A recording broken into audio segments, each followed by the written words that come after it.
لکھنؤ کا بتا رہے ہیں، لکھنؤ یونیورسٹی اور لکھنؤ کا، کہ ہم لوگ پھر جا کے ہمارے تفریح کا مرکز کیا تھا؟ حضرت گنج. اس کو کہتے تھے گنجنگ، کہ بھائی گنجنگ کے لیے چلو، لوگوں سے ملاقاتیں، اور جائیں کہاں، کون تفریح کے اور کون جگہ ہے.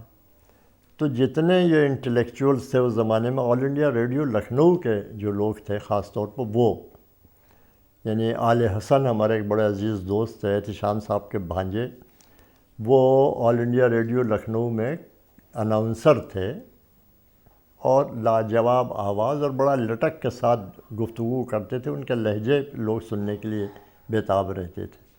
تو آل حسن. دوسرے ایک صاحب تھے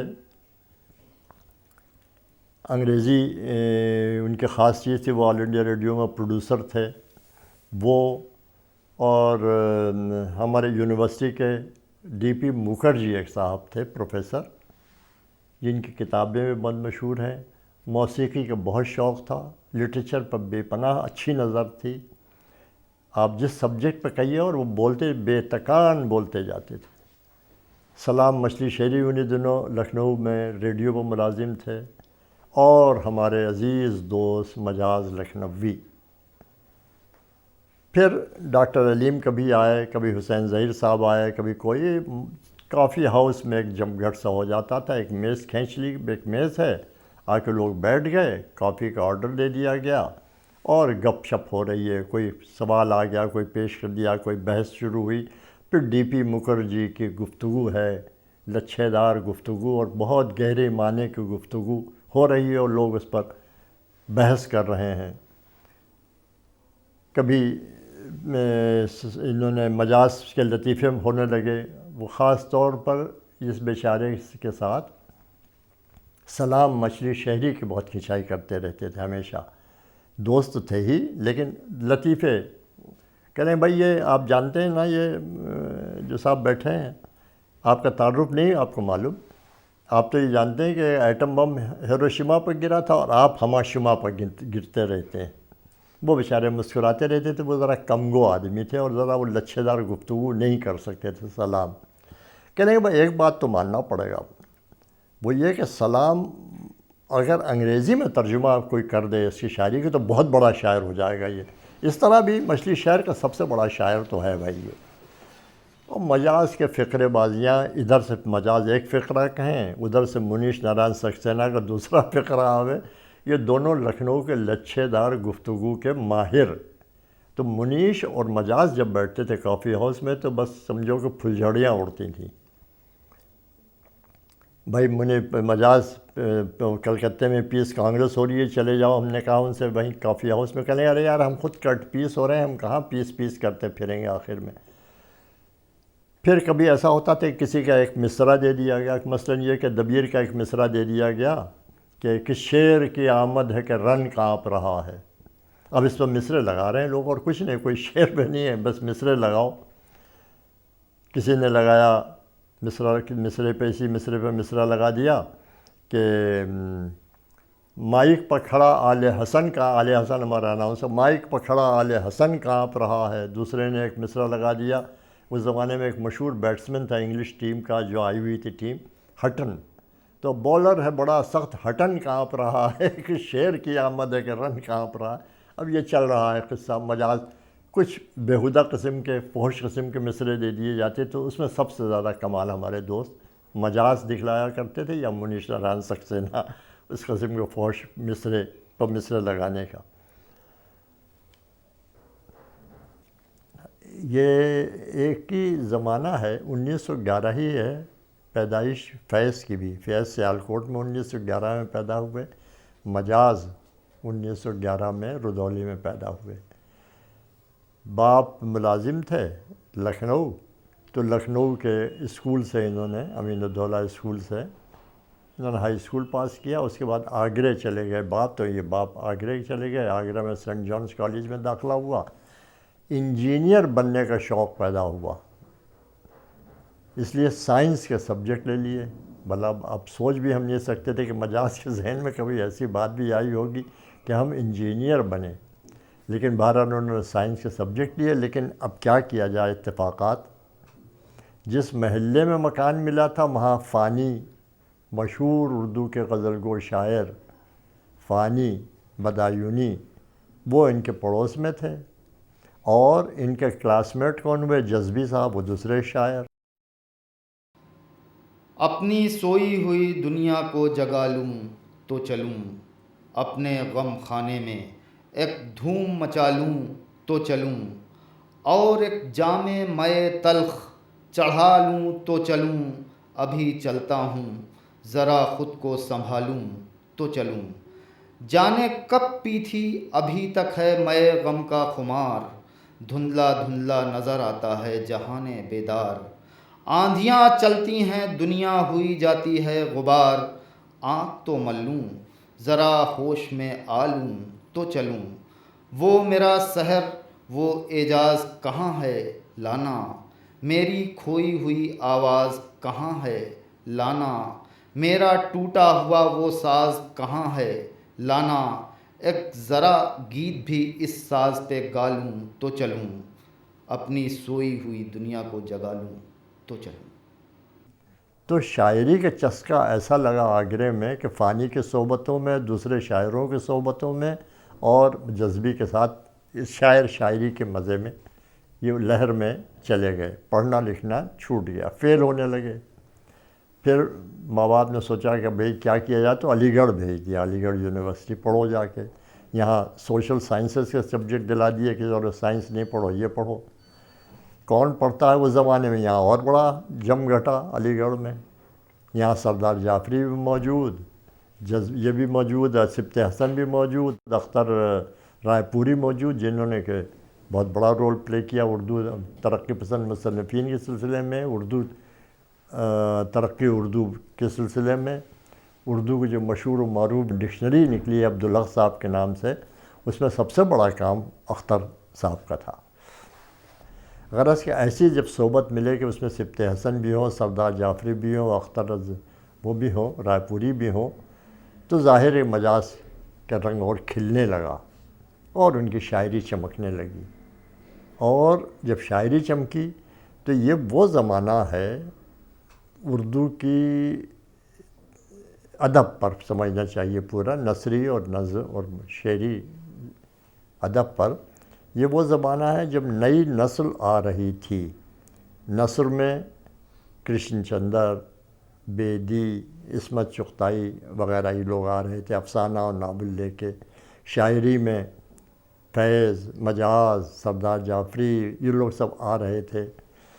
یہ رومان اور انقلاب کو ملانے کا، ایک ہمارے شاعر تھے فانی جیسے جو صرف ماتم کرتے ہیں زندگی کا، کچھ رومانٹک شاعر تھے، لیکن انہوں نے یہ وہ ہے جب کہ آزادی کی تحریک اور سوشلزم کی تحریک، ان سب نے ان کے ذہنوں میں انقلاب کا جذبہ پیدا کیا، آزادی کا جذبہ پیدا کیا، لیکن ساتھ ساتھ ظاہر رومانس، عشق بھی ہے اور انقلاب بھی ہے۔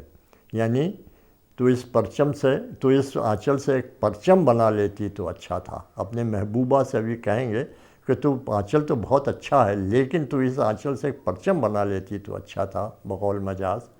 تو رومان اور انقلاب کو ملانے کا جذبہ، اور یہ دو آتشہ جو ہے، یہ ایک دم سے اچھا شاعر ہو تو بہت شعلہ نکلتا۔ چنانچہ مجاز یہاں بہت مقبول ہو گئے۔ اب یہاں کا حالت یہ تھی کہ لڑکیوں کے اس کالج میں اگر ان کو دعوت نامے آتے تھے تو یہ چلے جاتے تھے، لیکن پردہ ہو جاتا تھا، یہ بیچارے اکیلے کھڑے ہوئے پردے کے پیچھے سے، لڑکیاں بیٹھی ہیں، سب عورتیں بیٹھی ہیں ہال میں، اور یہ پردے کے پیچھے سے کھڑے ہوئے کہ نظم سنا رہے ہیں۔ جنون شوق ابھی کم نہیں ہے، مگر وہ آج بھی برہم نہیں ہے، مگر وہ آج بھی برہم نہیں ہے، جنون شوق ابھی بہت کچھ اور بھی ہے اس جہاں میں، بہت کچھ اور بھی ہے اس جہاں میں، یہ دنیا محض غم ہی غم نہیں ہے، یہ دنیا محض غم ہی غم نہیں ہے، بہت مشکل ہے دنیا کا صبرنا، تیری زلفوں کا پیچ و خم نہیں ہے، تیری زلفوں کا پیچ و خم نہیں ہے۔ مجاز بہت اچھا شاعر تھا۔ اس کی کہتے ہیں کہ جب عشق میں وہ ناکام ہوئے تو اس کے بعد پھر کچھ سلسلہ شروع ہوا، تو ان کی ایک مشہور نظم ہے کہ اب میرے پاس تم آئی ہو تو کیا آئی ہو، یہ نظم شاید اسی زمانے کی ہے۔ لیکن جو چیز سب کو یاد رہی تھی، میں نے مجاز سے ایک دفعہ پوچھا تھا کہ مجاز تمہاری یہ مشہور نظم جو ہے آوارہ، جو یہ سن 37 وغیرہ کی نظم ہے غالباً، اتنی اچھی نظم ہے، ایک دوسری اور نظم تھی بہت اچھی نظم، ریل اور رات، یعنی کسی نے ریل پر، ٹرین پر اتنی اچھی نظم ماڈرن ایج کی ایک وہ ہے پروڈکشن ہے، وہ یہ کہ ٹرین چل رہی ہے اور اس ٹرین پر اس نے کیا نظم، لاجواب نظم کہہ دی ہے مجاز نے۔ ویسے ہی جیسے میں نے کہا کہ یہ رومان اور انقلاب کا جو ملاپ تھا اس زمانے کے شعراء میں، اس میں فرسٹریشن بھی تو تھا کہ نوجوان میدان میں آ رہے ہیں۔ فیض نے بڑے اچھی بات لکھی ہے ان کے انٹروڈکشن میں مجاز کے مجموعے پر، وہ یہ کہ دوسرے لوگ انقلاب کو خون اور قتل، ان کے ہاں آتا ہے کہ خون اور قتل ہی انقلاب کا نام ہے۔ جیسے احسان دانش کی مشہور ایک نظم تھی، اپنے کو وہ ایک زمانے میں مزدوروں کا شاعر کہتے تھے احسان دانش، تو ان کی ایک نظم تھی باغی کا خواب، وہ ایسا خوفناک خواب تھا کہ لیڈروں کے سر لیے پھرتے ہیں کتے شہر میں، تو یہ بڑا خوفناک قسم کا۔ فیض نے کہا کہ مجاز انقلاب کا ڈھنڈورچی نہیں ہے، انقلاب کا مطرب ہے، وہ گاتا ہے انقلاب، وہ بہار لاتا ہے کہ بہار آ رہی ہے انقلاب کی، تو یہ واقعہ ہے کہ بہار ہے، لیکن پھر فرسٹریشن بھی تو ہوتا ہے۔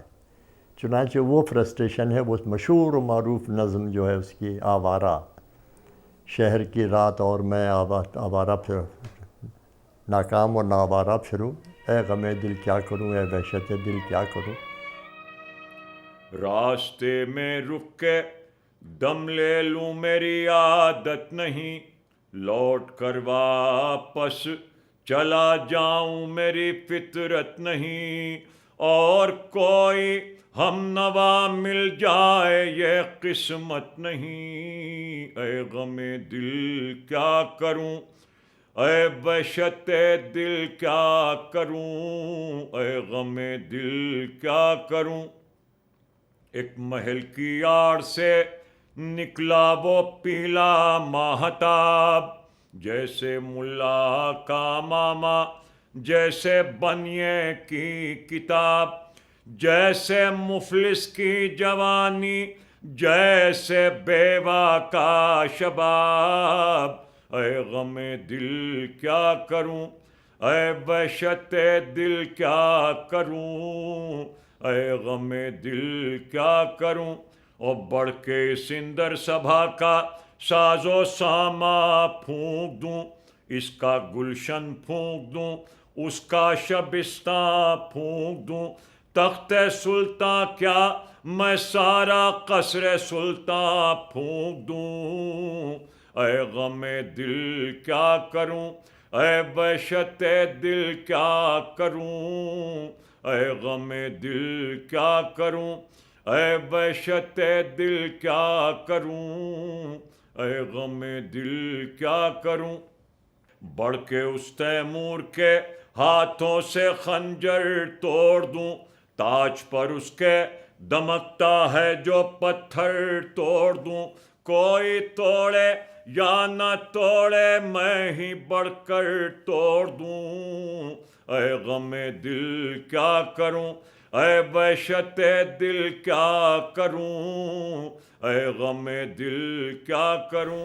یہ نظم میں نے پوچھا مجاز سے، مجاز تم نے بمبئی میں کہی تھی، تو ہنسے، کہنے لگے میں نے بمبئی اس وقت تک دیکھا ہی نہیں تھی، میں تو لکھنؤ میں بیٹھ کے کہی تھی یہ نظم میں نے۔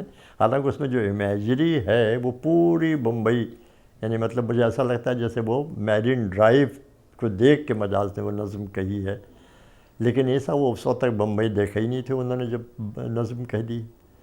تو یہ آوارہ نظم ان کی ہے، یا جس کا میں نے ذکر کیا، یہ فرسٹریشن جب ہوا ہے مجاز کو شاعر کی زندگی میں جب ہوا، تو اس کے ہے تم میرے پراس اب جو آئی ہو تو کیا آئی ہو۔ غزلیں کہتا رہا، گاتا رہا، انقلاب کے گیت گاتا رہا، میرا نعرہ انقلاب و انقلاب و انقلاب بھی کہتا رہا، محبوب کے گیت بھی گاتا رہا، لکھنؤ کے عاشق تھا، لکھنؤ پر نظم بھی کہی ہے اس نے۔ فردوس حسن و عشق ہے دامان لکھنؤ، آنکھوں میں بس رہی ہیں غزالان لکھنؤ، صبر آزما ہے غمزہ ترکان لکھنؤ، رشک زنان مصر کنیزان لکھنؤ۔ ذرا مشکل بند ہے لیکن خوبصورت بندشیں ہیں اس کے اندر۔ ہر سمت ایک ہجوم نگاران لکھنؤ، اور میں کہ ایک شوخ غزل خوان لکھنؤ، مطرب بھی ہے شراب بھی ابر بہار بھی، شیراز بن گیا ہے شبستان لکھنؤ، تولے ہوئے ہے تیغ و سنا حسن بے نقاب، ناوک فگن ہے جلوہ پنہان لکھنؤ۔ اور غالب کا ایک وہ مصرع استعمال کیا ہے کہ ایک نو بہار ناز کو تاکے ہے پھر نگاہ، وہ نو بہار ناز ہے جان لکھنؤ۔ اور آخری شعر ہے پھر، اب اس کے بعد صبح ہے اور صبح نو مجاز، ہم پر ہے ختم شام غریبان لکھنؤ۔ سن 45 کے پاس غالباً آس پاس، یا اس سے پہلے ایک پڑ چکا تھا دورہ ان کو جنون کا، کچھ ذہنی پریشانیوں کا، تو بھیج دیے گئے تھے رانچی کے ہاسپٹل میں، مینٹل ہاسپٹل میں کچھ دنوں جا کے رہے، وہاں سے غزلیں لکھتے رہے، نظمیں لکھتے رہے، ٹھیک ہو کے آئے، پھر لکھنؤ چلے آئے تھے۔ لکھنؤ میں کوئی کام تو تھا نہیں، شعر شاعری اور کافی ہاؤس، اور کچھ سگریٹ کے لیے اماں پیسے رکھ دیتی تھیں پورے، صبح کو وہ شام کو چلے آتے تھے اپنا کافی ہاؤس، اور وہیں آ کے اپنا سامنے گزارتے تھے، شعر خوانی ہوتی تھی۔ عالم جنون کا عالم یہ تھا جب ان پر وہ ہوا اسٹریس ہوا، مینٹل اسٹریس ہوا، تو ہمارے ہاں یونیورسٹی میں ایم اے میں ایک اسٹوڈنٹ تھے جن پر یہ عاشق ہو گئے، ان کو بیچاری کو کچھ پتہ نہیں، لیکن یہ عاشق ہو گئے، تو اب وہ کلاس میں جا کے بیٹھ جاتے تھے۔ پروفیسر جو تھے وہ ان کے دوست تھے، ان کو جانتے تھے، اب وہ یہ بھی نہیں کہہ سکتے تھے کہ مجاز تم یہاں مت آیا کرو، یہ بجا کے کلاس میں بیٹھ جاتے تھے، دیکھا کرتے تھے۔ ہم لوگوں نے ایک دفعہ کہا کہ مجاز اچھا نہیں لگتا ہے، تو خود ہی کہنے لگے یار بڑی مشکل میں پڑ گئی۔ میں نے جب ان کو معلوم ہوا کہ میں ان سے عشق کرتا ہوں، تو اب اپنی طرف سے مجاز یہ قصے سنا رہے ہیں، اس سے کوئی تعلق اس لڑکی کا نہیں۔ کہنے لگے اس نے جانتے ہو کیا کہا؟ اس نے ایک شعر مجھے لکھ کے دے دیا۔ کیا شعر ہے مجاز؟ کہ تم کو رونا اگر تھا رو لیتے، میرے دامن کو کیوں بھگو بیٹھے۔ اچھا اس نے شعر کہا؟ ہاں بھائی اس نے مجھے شعر لکھ کے دے دیا یہ۔ تو میں نے کہا بھائی پھر مت دھو، اس کے دامن کو مت بھگو۔ تو اس قسم کے واقعات۔ اچھا لیکن ہمارے اسٹوڈنٹ بھی تو عجیب و غریب ہوتے ہیں، جو اردو شاعری کے اور شاعروں کو پرستار ہوتے ہیں، خاص طور پہ شاعروں کے، اگر وہ ترنم سے پڑھے اور اچھا شاعر بھی ہو جیسے مجاز تھا، تو دعوت ہوتی تھی ان کی۔ پھر تو مجاز کو لے کے چلے گئے ہاسٹل، کسی کمرے میں بیٹھ گئے، بوتل نکالی گئی، شراب پی رہے ہیں، شعر خوانی ہو رہی ہے، دھت عالم میں پہنچا دیے گئے گھر اپنے۔ تو مایوس سے ہونے لگے، میرے خیال سے گھر والے بھی بہت مایوس ہو گئے تھے مجاز سے، کہ جس ایک نہج پڑ گئی تھی، ڈھنگ پڑ گیا تھا ان کا۔ اتنا اچھا شاعر اور گزر جا رہا ہے، لیکن اس زمانے میں بھی بہترین غزلیں، بہت اچھی نظمیں اور غزلیں کہتے رہے مجاز۔ پھر میں سن 46 میں بمبئی چلا گیا تو وہاں مجاز بھی آ گئے تھے۔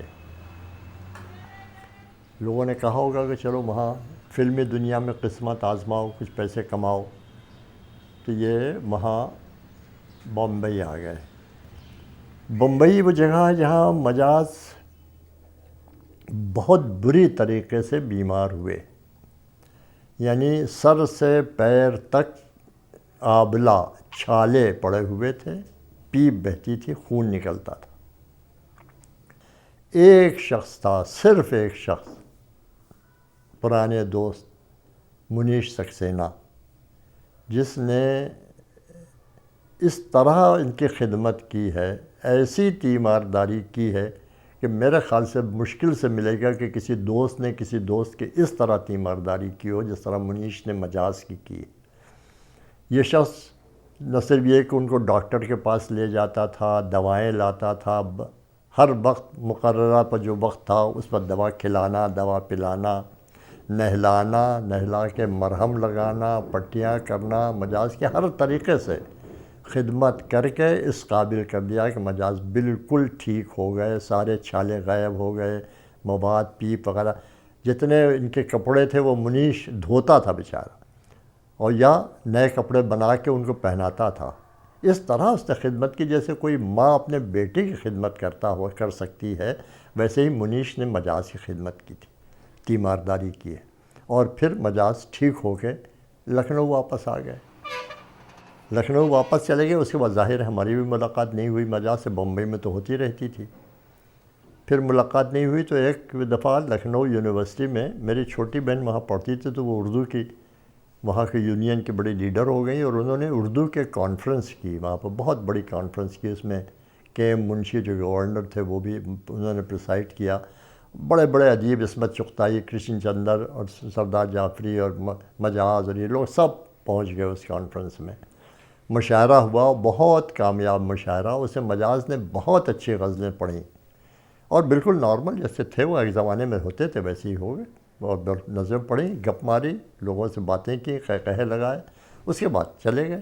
شام ہوئی اور وہ چلے گئے۔ پھر دوسرے دن خبر آئی کہ مجاز کے تو اٹیک ہو گیا، فالج ہو گیا، اور وہ کیا معلوم ہوا کہ وہ شام کو نکلے وہاں سے کانفرنس سے، ایک صاحب تھے اور جلال ملی آبادی جوش صاحب کے بھانجے یا بھتیجے کوئی تھے، انہوں نے ان کو مجاز کو ساتھ پکڑ لیا کہ چلو ہمارے ساتھ، جا کے کہیں پہ انہوں نے ٹھرا خریدا یا شراب خریدی، اور وہاں جا کے پینے لگے، اپنا سردی کا زمانہ، دسمبر کا۔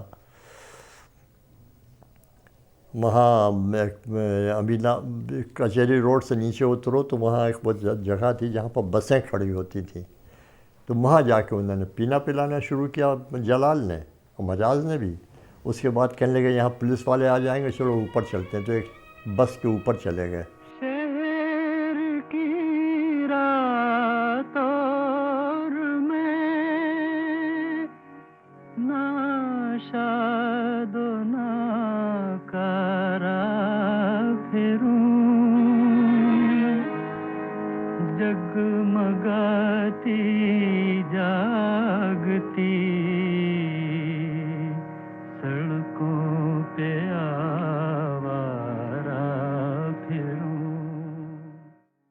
جلال تو کسی طرح سے نیچے اترا، مجاز کی حالت ایسی تھی ہی نہیں، وہ وہیں لیٹے رہے سردی میں۔ اسٹروک ہوا، صبح کو پائے گئے وہاں پر، وہ اسٹروک کی حالت میں ہسپتال میں داخل کیے گئے۔ ہم لوگ سب دیکھنے گئے، ظاہر ان کو ہوش ہی نہیں تھا، بیچارے کوما میں جا چکے تھے، اور اسٹروک بہت سیویئر تھا۔ وہیں انتقال اسپتال میں ہوا مجاز کا، آخری بار دیکھا ان کو۔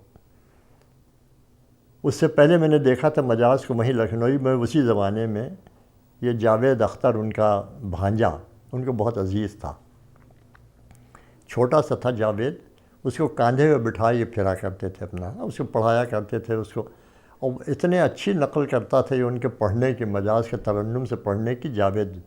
اس کے بعد پھر ایک جلسہ ہوا مجاز کی یاد میں، اس میں جادو نے یہی جاوید نے بالکل مجاز کے ترنم سے مجاز کی نظم سنائی، لوگوں کے آنکھوں میں ظاہر آنسو آ گئے۔ مجھے جانا ہے ایک دن تیری بزم ناز سے آخر، ابھی پھر درد ٹپکے گا میری آواز سے آخر، ابھی پھر آگ اٹھے گی شکستہ ساز سے آخر، مجھے جانا ہے ایک دن تیری بزم ناز سے آخر۔ اور یہ کہتا ہوا یہ شاعر واقعی چلا گیا۔